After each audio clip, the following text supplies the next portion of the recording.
যারা মমতা ব্যানার্জির উপরে ভরসা রাখবে তাদের চাকরি যাবে, ঘর সংসার যাবে, যা হয়েছে। মোদির উপরে ভরসা রাখুন না, মোদি হয়তো মুমকিন হয়। কেন্দ্র দেখছে, তেল গ্যাস কেন্দ্রকেই দেখতে দিন, উনি হাত দিলেই সব চৌপট হয়ে যাবে। সরকার ঘোষণাই করে দিয়েছে যে এর মধ্যে গ্যাস সাপ্লাই হবে না, কারণ এতদিন গ্যাসে ব্ল্যাক হতো। যাদের কাছে একাধিক সিলিন্ডার আছে নিয়ে নিয়ে 200 টাকা বেশি দিয়ে বিক্রি করে দিয়েছে ফুটপাতের দোকানদারদেরকে। সেটা বন্ধ করার জন্য, এগুলো কালোবাজারি বন্ধ করার জন্য করেছে। কারণ যারা ডোমেস্টিক ইউজ করে তাদের কোনো সমস্যা হবে না, বা যারা কমার্শিয়াল কিনছে কমার্শিয়াল কিনুক, তাহলে কোনো সমস্যা হবে না। এই মাঝখানে ফরেজদের জন্য অনেক লোক কালো ব্যবসা করে বলে একটু কড়াকড়ি হয়েছে। মোদিজি দেখবেন নাকি মমতা ব্যানার্জির অ্যাডমিনিস্ট্রেশন দেখবে?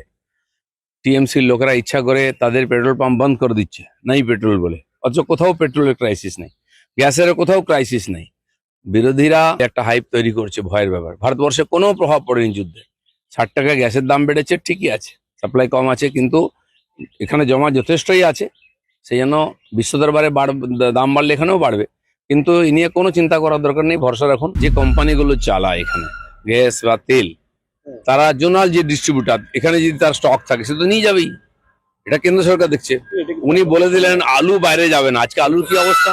মাটির চেয়ে দাম কম, 5 টাকা কিলো আলু বিক্রি হচ্ছে, ফেলে দিচ্ছে, বিক্ষোভ দেখাচ্ছে। এই করে আলু চাষটা সর্বনাশ করে দিয়েছেন, আলু চাষিদের মরার মতো অবস্থা। কেন উনি এসব ব্যাপারে হস্তক্ষেপ করবেন না। কেন্দ্র দেখছে, তেল গ্যাস কেন্দ্রকেই দেখতে দিন, উনি হাত দিলেই সব চৌপট হয়ে যাবে।